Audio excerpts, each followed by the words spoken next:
So Games Workshop has sent me out a copy of Leviathan from 10th edition 40k. Jokes. No, actually it didn't. Let's face it, I'm a small channel, I'm not affiliated with them. I ain't going to get diddly squat. But that's okay, because I still got some handy tips for you when it comes to getting those Tyranids painted up. And we're going right into it right now.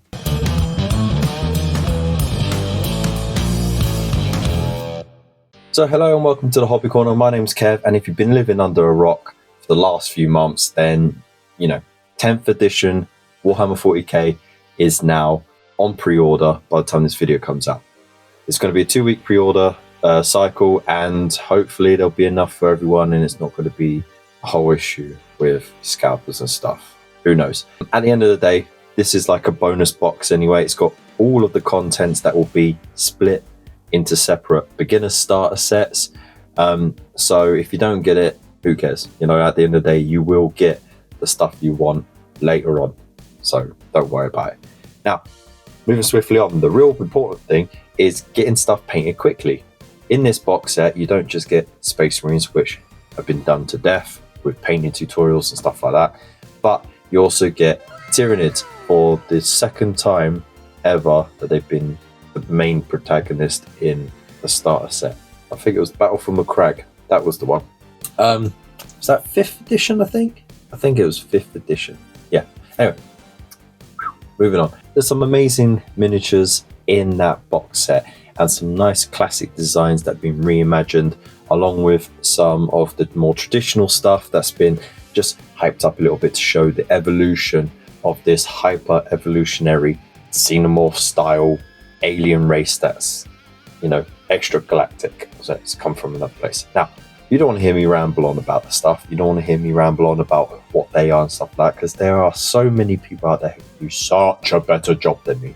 What you're here for is to make a quick decision on whether or not, when you pre-order it, link in the description, by the way, please use it. It will help the channel out, and I might even be able to get myself a box if enough of you use the link. Yes, I'm shilling. I don't care. No, seriously though, thanks if you do use the link. I have got some Colour Forge sprays, I have got some Citadel sprays, and I've got a whole ton of these lovely looking contrast paints. Now, I don't have speed paints. Again, if you use the affiliate links, that would be awesome, because then I might be able to even get some speed paints, which would be great.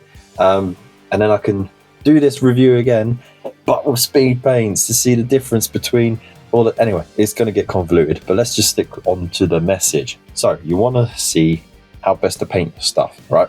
Obviously, contrast is just a great tool if you want to get stuff painted quickly, and get some definition done, and then get it on the tabletop as quickly as possible. Be as neat or as messy as you like, and you don't have to leave it as your main, but you can like highlight on top of it as well with dry brush, or even shade even lower if it's not dark enough for you. Now, in this video, I'm going to be comparing the primers of White Scar, which is the brand new super bright white spray from Citadel, which replaced Corax White, which was their matte white essentially, versus Colour Forge's matte white, because of course they haven't released one that matches the new one.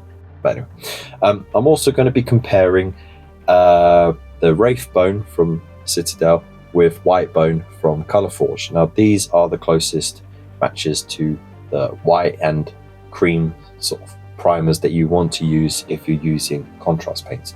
I know you can use grey, but let's face it, you're not going to really show off a lot of the more vibrant colours with those colours, with those primers, and you probably want to start off with either bright or warm undertone to really show off the details and how like alien they are. I think I waffled enough. All right. Now, I don't have every single contrast paint. I don't, but of the ones I do, and the ones I've recently added to my stock just for a bit more variety, just for you guys, I'm going to show you what they look like with each primer on spare bits that I got from an Imperium premium box that had Tyranids in it. Because, yeah, I ain't got time to paint a whole Termagant in one colour. Are you mad? Let's just get to it, shall we? So first, comparing the white scar next to the matte white.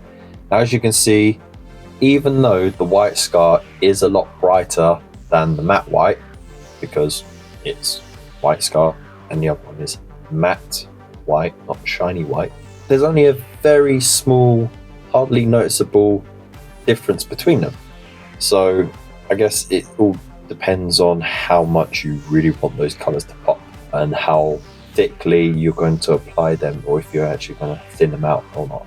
Now, this is just straight from the pot, just to give it an even coat from the source, so I can show you what it looks like straight up, no messing around. Of course, you could thin it down with some medium or a bit of water, get different results, but this is just the gist of it. And you see the colors look lovely, and these are pretty much the colors that you're more likely to use for your Tyranids anyway.